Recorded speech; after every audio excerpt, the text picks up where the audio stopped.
sou a Carol. Eu, a Bianca. E eu sou a Gabi. E este é o Além do Binário, um podcast de episódio único que vai discutir as contradições das ideias Red Pill a partir das epistemologias feministas.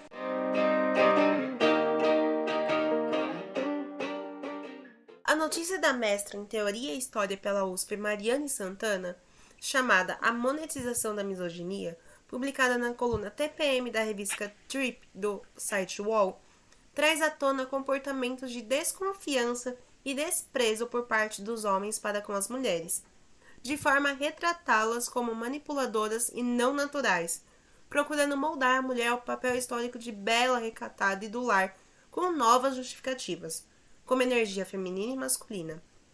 E numa relação de mercado, a autora explica como o movimento Red Pill cria barreiras ideológicas para as relações entre homens e mulheres, e os movimentos de mulher de alto valor, mulher feminina, atendem à demanda de mulheres ostracizadas ao vender a ideia de como uma mulher deve ser. Bom, mas o que é Red Pill para começo de conversa? A definição de Red Pill pelos seus seguidores é dita como ampla e aplicável a diversos aspectos da vida, como a economia e política, e seria o conhecer a verdade por outro ângulo. Porém, o que se popularizou foi o conhecer a verdade dos relacionamentos. Mas segundo a primeira matéria que citamos, a Red Pill é um conceito de extrema-direita que defende que homens não devem se relacionar com mulheres, pois todas seriam manipuladoras ou interesseiras. Assim, também seguindo a literatura científica sobre o termo Red Pill, há um consenso de que não se trata de um grupo estruturado, como é observado em outros movimentos como o Ku Klux Klan, visto que essa ideia se organiza através de fóruns online, como a plataforma Reddit. Note que não há uma liderança formal ou uma estrutura organizacional definida. Assim, as ideias e as opiniões são expressas livremente por indivíduos que não são, necessariamente, responsáveis por representar o movimento como um todo. E durante nossa pesquisa, notamos o viés comercial dessa ideia, já que as grandes personas do pseudo-movimento são os ditos coaches, que vendem cursos da temática.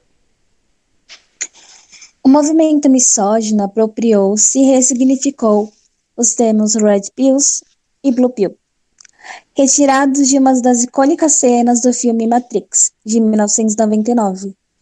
No longa, a pílula azul, Blue Pill, permitiria ao personagem Neo, interpretado pelo ator norte-americano Keanu Reeves, seguir vivendo em um mundo de ilusões, enquanto a pílula vermelha concederia a aquisição da consciência sobre a realidade do mundo que o cercava. Essa metáfora ganhou uma nova utilidade para esse grupo, posicionados à extrema-direita e direita, tidos como conservadores, perdendo o sentido original em novos paradigmas. Red Pills, como homens opositores a um sistema supostamente favorável às mulheres e ao movimento feminista, os colocando em desvantagem. Blue Pills, por sua vez, continuariam vivendo em ilusão, portanto, usada por mulheres. Na visão dos Red Pills, as mulheres podem ser tratadas como objetos e satisfação aos seus desejos sexuais. Reds se opõem aos Blues, considerando-os inconscientes da manipulação feminina, aceitando assim relacionar-se com elas. Esses termos partem do princípio a pregação da superioridade feminina. No entanto, longe de ser verdade, o movimento feminista luta pela igualdade de gênero na sociedade.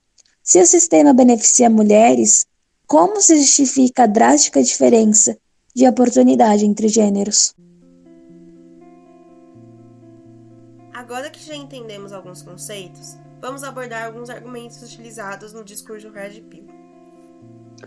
Um dos principais argumentos utilizados na Red Pill é que mulheres seriam mais privilegiadas na sociedade, com benefícios em forma de lei, principalmente no Brasil, com menor tempo de contribuição para a aposentadoria e leis que supostamente beneficiariam somente mulheres, como a Lei Maria da Penha. Porém, essas interpretações são levianas. A criação da Lei Maria da Penha não significa que homens estejam desamparados pela lei, caso sofram algum tipo de violência doméstica. Assim como qualquer cidadão, o homem que tiver seus direitos violados pode registrar ocorrência policial em qualquer delegacia.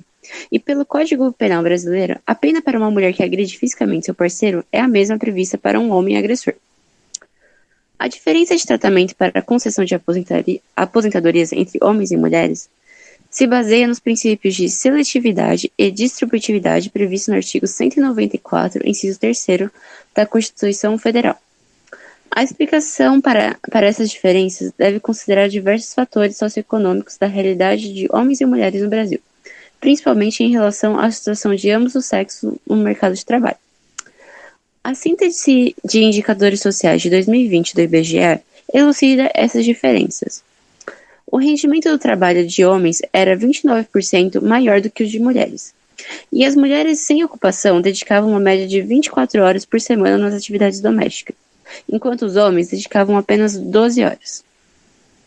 Outro argumento frequente são as supostas energia feminina e energia masculina, na qual, citando novamente a descrição da nossa matéria base, a energia masculina estaria associada à esfera pública, com foco no trabalho, vida social e capacidade de deliberação, enquanto a energia feminina estaria relacionada à esfera privada, ou seja, à família, a vida íntima e a capacidade de resignação.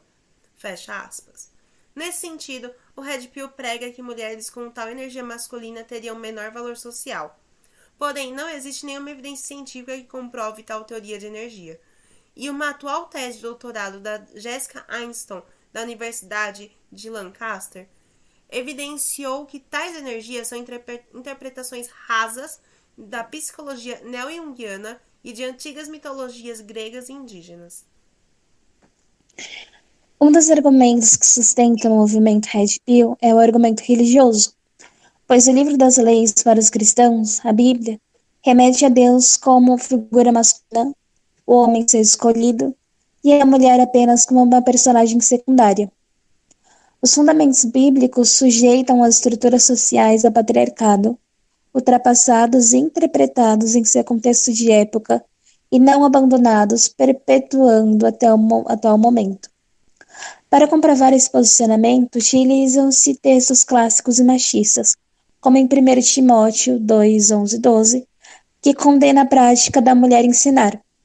No contexto científico, a mulher jamais poderia exercer descobertas por meio de pesquisas.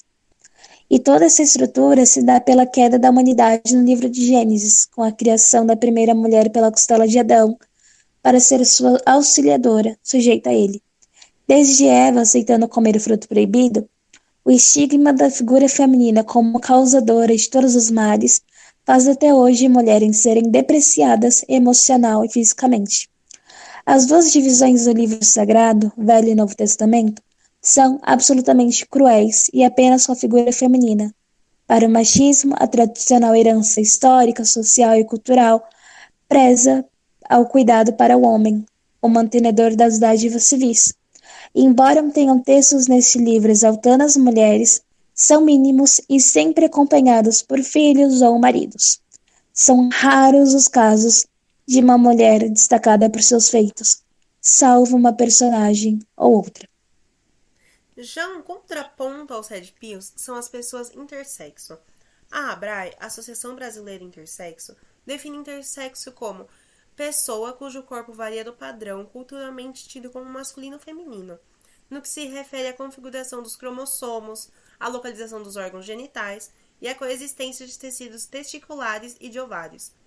É interessante pensar como a existência de corpos que vão além do binário e que de certo produzem experiências que não se enquadram nem como mulher nem como homem, podem quebrar teorias que separam atitudes e energias de homem e de mulher, mostrando que tal dicotomia não se valida nem pela biologia, nem pela socialização das pessoas, que é desafiada não só por pessoas intersexo, mas por diversas pessoas trans e não binárias.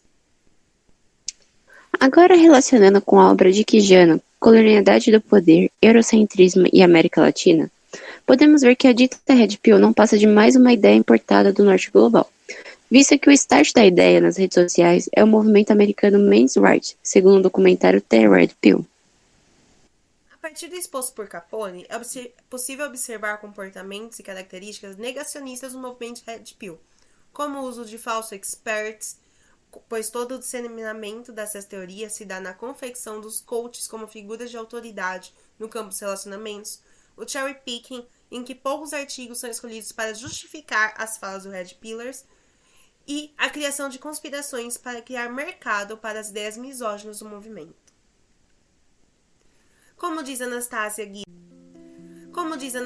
Guide e Tokaso, ou a ciência será de todas e de todos, ou pelo menos dos 99%, ou ela não será. Eis o desafio que a barbárie nos impõe. Portanto, nosso podcast procura trazer dados científicos de modo a construir um estudo de gênero para os 99%, para que eles não sejam cooptados pelos movimentos como o Red Pill. Agradecemos a atenção. E até a próxima!